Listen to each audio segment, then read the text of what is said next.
Hello everybody, welcome back to a brand new video. Today we're going to be talking about this is episode 10 of alternate presidential elections, or alternate presidential histories, the second place timeline. And today we are doing President John Quincy Adams versus Virginia nullifier John Floyd. Now John Floyd Henry Clay actually founded the Democratic Nullifier Party, which will soon become the Democrat Party down the line.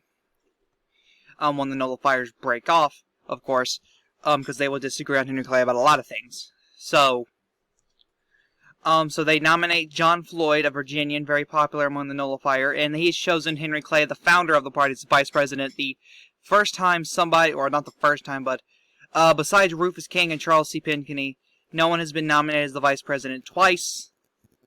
Henry Clay is the first person to do that in a while.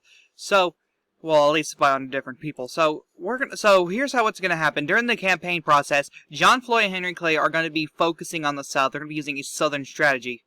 Because they know that they're DOA in the North. So New York, all these states right up in here, those are safe for John Quincy Adams. And they know they've already got the state of South Carolina locked for them. So there you go. Those are all the safe states that I've got right now. I'm just gonna start filling out the map as we go. Delaware ends up being safe for Adams. However, they do make some gains in the state of Maryland. Maryland is going to be likely. It's going to be like a 9 to 8 point victory for John Quincy Adams. Pennsylvania will be lean. It'll go to Adams. They can't do nothing there. I think Ohio will narrowly go to John Floyd. With Henry Clay, I think he could narrowly take out the state of Ohio. Henry Clay was able to win the state again in a four-way race with Adams and Jackson in it, as well as Kentucky. That'll go to him by a likely margin. And Missouri will go to him by a lean margin. The rest of these states are going to be going to John Quincy Adams, as he has already won this election. Virginia will be the closest race. John Floyd is from there, and of course, at this point in our history, the home state factor actually works. Until when we start branching out into more states with more diverse reasonings into policies and all that, states started to lose that home state factor greatly. Indiana is safe, Illinois is safe, Louisiana, the deep south, is of course safe, as well as Tennessee. North Carolina is lean at the end of the day. So here you go, guys, with 217 electoral votes to John Quincy Adams, 244 electoral votes for John Floyd. This is the first time ever that a president has not made electoral gains in the Electoral College. Though he does make gains in the popular vote. He wins by 1 to 2 more percent than he did the last election. Though not in the Electoral College. He won every single state last time. He lost 4 states this time. John Floyd actually won the state of South Carolina by big margins. He would win Kentucky by roughly 7. He'd win Missouri by roughly 2 or 3. He'll win Ohio by very, very, very slim margins. Now let's take a look at what John Quincy Adams does in his second term. Now a lot of things change in John Quincy Adams' second term. When I mean a lot of things, I mean a lot of things change. The economy is okay. It's a lot better. People economically feel better than they did with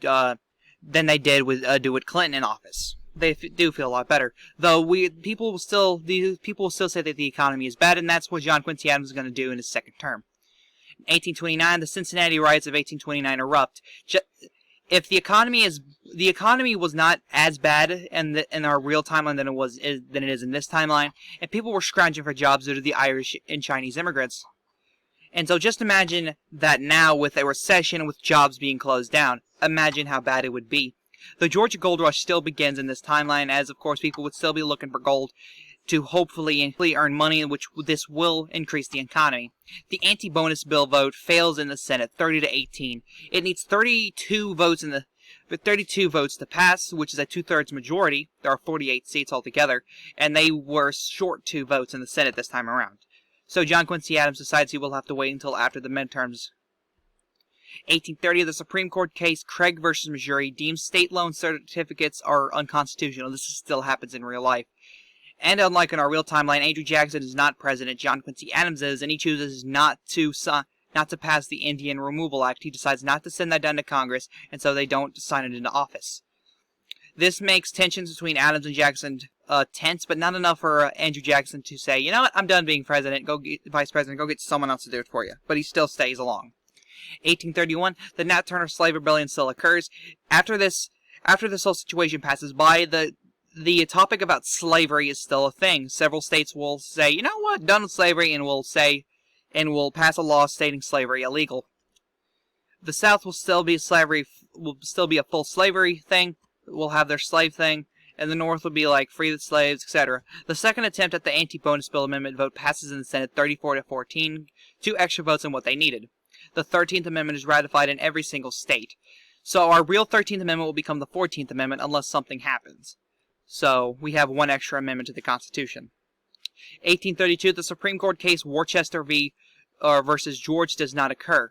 Due to the Indian Removal Act not happening, a lot of things that involve the Native Americans and the colonial Americans do not occur, as well as the Black Hawk War. That does not happen. There is no tensions between us, or at least not as many as there was in real life. A bill that gives the Second National Bank a charter is passed. This is something Andrew Jackson vetoed. President Adams is not afraid to use a veto at this time, especially since we're trying to get the economy back up. But the charter given to the Second National Bank, in his words, will boost our economy to heights that has never happened before. With banks being closed, the Second National Bank is something that needs to stay. This is something Andrew Jackson relucts to agree with, but he does at the end of the day, especially since a recession is still occurring. Not that big a one, but we still got one. The Ordinance of Nullification is not passed. It passes in both houses of Congress, but is vetoed by President Adams. That is everything that happens in John Quincy Adams' second term. Thank you guys so much for watching, and stay tuned. Peace.